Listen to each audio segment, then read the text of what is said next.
Hello students, ये economics का first chapter है। फर्स्ट चैप्टर में जो कि परिचय, आपको चैप्टर 1 में परिचय पढ़ना है। ये 4 नंबर का आएगा। इसमें आपको बेसिकली पढ़ना होगा अर्थव्यवस्था, अर्थशास्त्र, अर्थव्यवस्था की केंद्रीय समस्याएं, उत्पादन की अवधारणा, उत्पादन संभावना वक्र, अवसर लागत। ये बेसिक चीज़ें आपको पढ़नी है, ठीक है। सबसे पहले हम पढ़ते हैं अर्थशास्त्र किसे कहते हैं, इकोनॉमिक्स। इसकी बेसिकली मैंने 2 परिभाषा यहाँ पर आपको दी हैं। पहली परिभाषा देखते हैं। ये एक ऐसी विषय वस्तु है जो दुर्लभ संसाधनों के विवेकशील प्रबंधन पर आधारित है ताकि व्यक्ति अपने आर्थिक लाभ को अधिकतम कर सके तथा सामाजिक कल्याण को अधिकतम कर सके। दूसरी परिभाषा देखते हैं कि अर्थशास्त्र वह मानवीय विज्ञान है जिसके अंतर्गत सीमित संसाधनों का बंटवारा इस प्रकार किया जाए कि एक उपभोक्ता को अधिकतम संतुष्टि प्राप्त हो सके, एक उत्पादक को अधिकतम लाभ प्राप्त हो सके तथा एक समाज का अधिकतम कल्याण हो सके। हम इसको एक्सप्लेन करते हैं इस वाली परिभाषा को कि सबसे पहले हम देखते हैं कि अर्थशास्त्र क्या है। ये एक मानवीय विज्ञान है। क्या चीज़ है? विज्ञान है।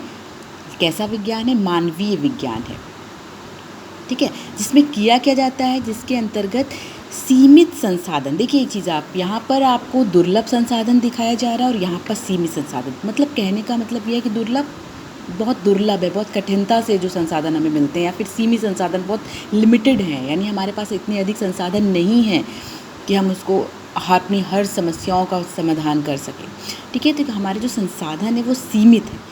तो 3 चीज़ें देखिए इंपॉर्टेंट है इसमें। अर्थशास्त्र क्या है? एक मानवीय विज्ञान है। दूसरा, इसमें सीमित संसाधनों का बंटवारा किया जाता है। किस तरीके से किया जाए कि एक उपभोक्ता को, अब उपभोक्ता क्या है ये हम देखेंगे, उसको अधिकतम संतुष्टि प्राप्त हो सके, एक उत्पादक को अधिकतम लाभ प्राप्त हो सके तथा एक समाज का अधिकतम कल्याण हो सके। सबसे पहले हम देखते हैं कि संसाधन क्या होते हैं।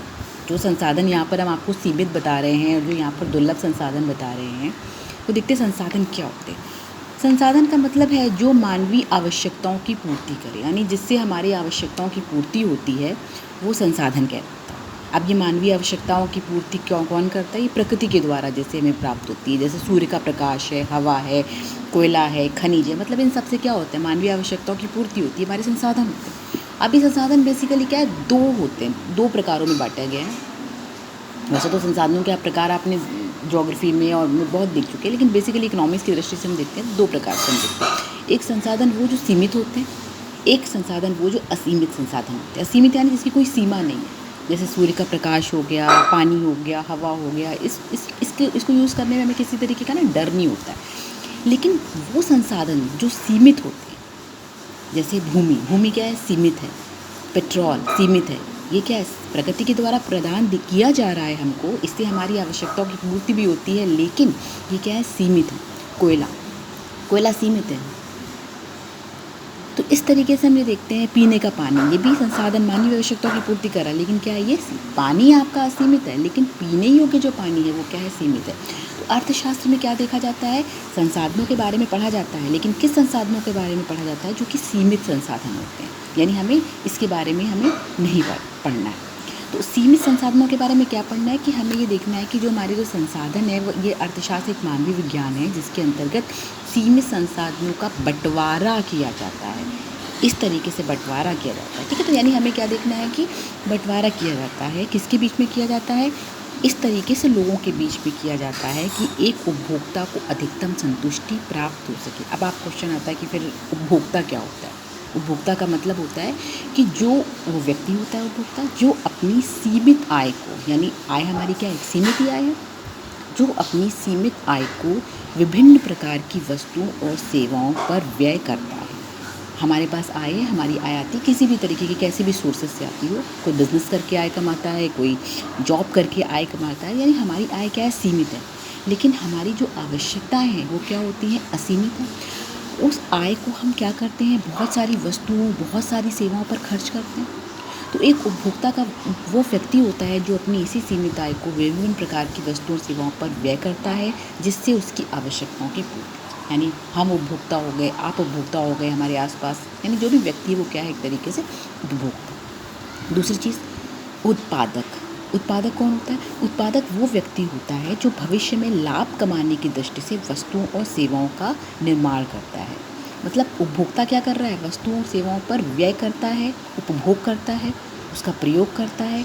ये क्या करता है? वस्तुओं और सेवाओं का निर्माण करता है, और इस वस्तुओं और सेवाओं का निर्माण करने में वह क्या करता है? लाभ और हानि दोनों का उत्तरदायित्व भी निभाता है। हो सकता है जब वो वस्तुओं का प्रोडक्शन करता है या वस्तुओं और सेवाओं का निर्माण कर रहा है तो उसे लाभ भी प्राप्त हो सकता है और उसे हानि भी प्राप्त हो सकता है। ये वो रिस्क लेता है उत्पादक, जिसको हम एक आम भाषा में कहते हैं प्रोड्यूसर। तीसरी चीज़ समाज। समाज क्या है?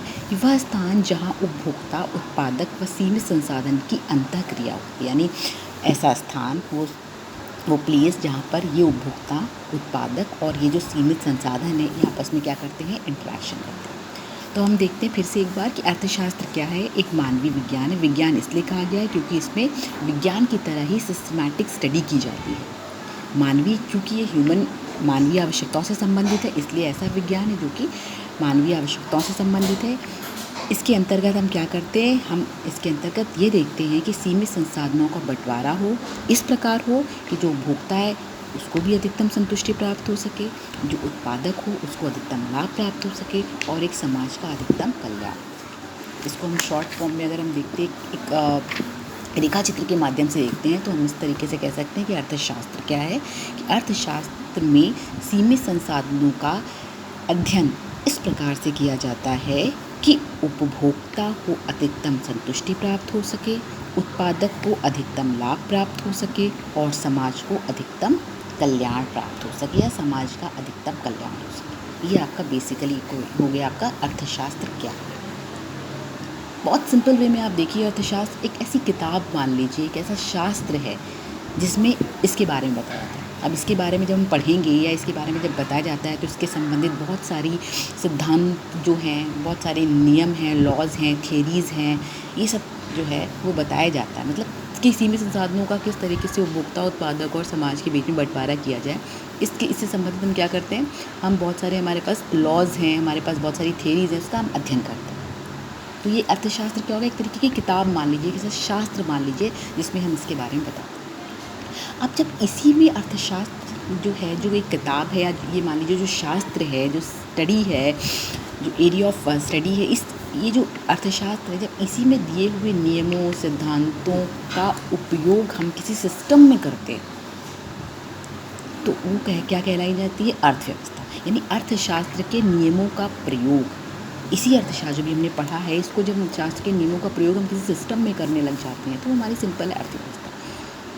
अर्थव्यवस्था बेसिकली क्या होती है? 3 तरीके की होती है: पूंजीवादी अर्थव्यवस्था, समाजवादी अर्थव्यवस्था और मिश्रित अर्थव्यवस्था।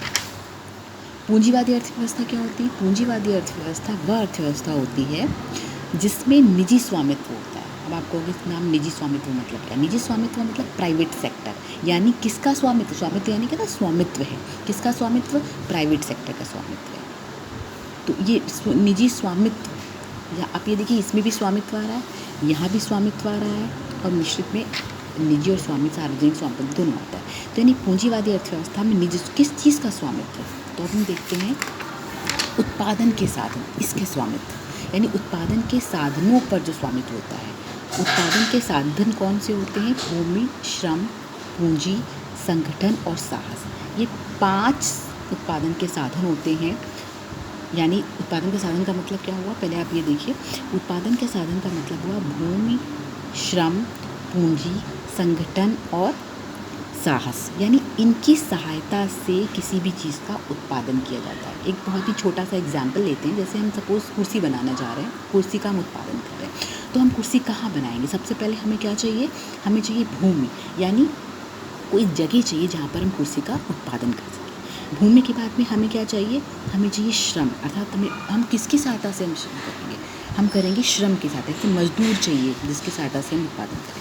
उसके बाद हमें पैसा चाहिए, या पैसा हमारे पास पड़ा हो, नहीं तो हमें बैंक से अगर लोन लेना हो तो हम बैंक से लोन लेंगे। कहने का मतलब ये है कि पूंजी चाहिए।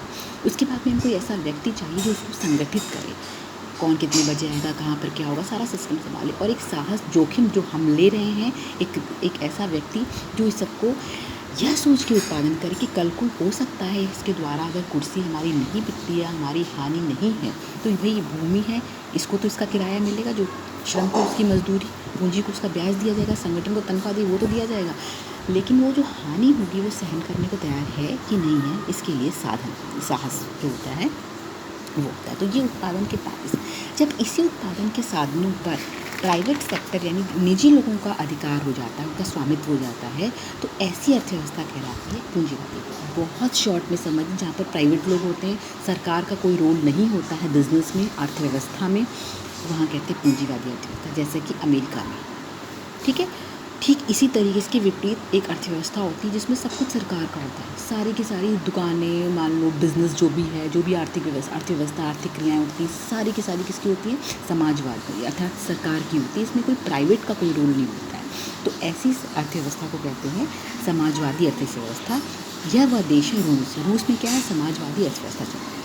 और इसके अलावा एक ऐसी अर्थव्यवस्था होती है जिसमें प्राइवेट सेक्टर भी होता है, अर्थात पूंजीवादी अर्थव्यवस्था भी होती है और समाजवादी अर्थव्यवस्था भी होती है, दोनों होती है। अर्थात यहाँ पर सरकारी कंपनियाँ भी होती हैं तो प्राइवेट कंपनियाँ भी होती हैं, सरकारी अस्पताल भी होंगे, प्राइवेट अस्पताल भी होंगे, सरकारी स्कूल भी होंगे, प्राइवेट स्कूल भी होंगे। यानी ऐसी अर्थव्यवस्था जहाँ पर उत्पादन के साधनों पर निजी और सार्वजनिक दोनों स्वामित्व होते हैं, उसे क्या कहते हैं, मिश्रित अर्थव्यवस्था। वह कौन सा देश है जहाँ पर मिश्रित अर्थव्यवस्था अप्लाई होती है, भारत। ठीक है, तो ये है हमारी अर्थव्यवस्था। तो अर्थव्यवस्था जहाँ पर अर्थशास्त्र के नियमों का प्रयोग हो, या फिर हम ये कह सकते हैं कि अर्थव्यवस्था का मतलब वह संगठन जहाँ आर्थिक क्रियाओं का संचालन किया जाता है, वो अर्थव्यवस्था कहलाती है। आर्थिक क्रिया क्या होती है, आर्थिक क्रिया बेसिकली उपभोग, उत्पादन, निवेश और विनिमय, इनको कहते हैं आर्थिक क्रिया। यानी ऐसी क्रिया से संबंध होता है अर्थ से। उपभोग का मतलब क्या होता है, जब हम बाजार से कोई वस्तु लाकर हम व्यक्तिगत रूप से प्रयोग करते हैं। हम बाजार गए, हमने बेसन खरीदा, हमने बेसन की कड़ी बना ली, हो गया, ये क्या हो गया, उपभोग हो गया। ये एक आर्थिक क्रिया, पैसे दिया हमने, ऐसे फ्री में तो हम बाजार में जाके लेंगे नहीं। ठीक, यहाँ भी क्या है, अर्थ है, पैसा है। उत्पादन, जब हम किसी वस्तु और सेवा का निर्माण करते हैं, हमने बेसन का प्रोडक्शन किया, ठीक है, इसे कहते हैं उत्पादन।